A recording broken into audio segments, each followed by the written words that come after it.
আপনারা দেখছেন যে নতুন প্রধানমন্ত্রী তারেক রহমান তিনি জাতীয় স্মৃতিসৌধে এসে পৌঁছেছেন এবং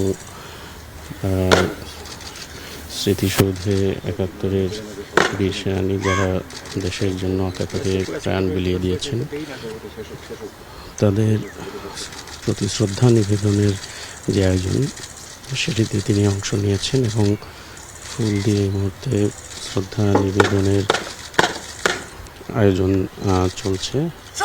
গতকাল শপথের মধ্যে দিয়ে নতুন প্রধানমন্ত্রীর দায়িত্ব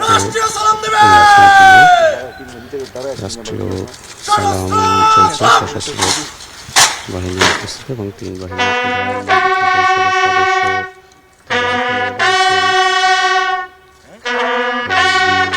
সদস্য স্যালুট চলছে। আমরা এটি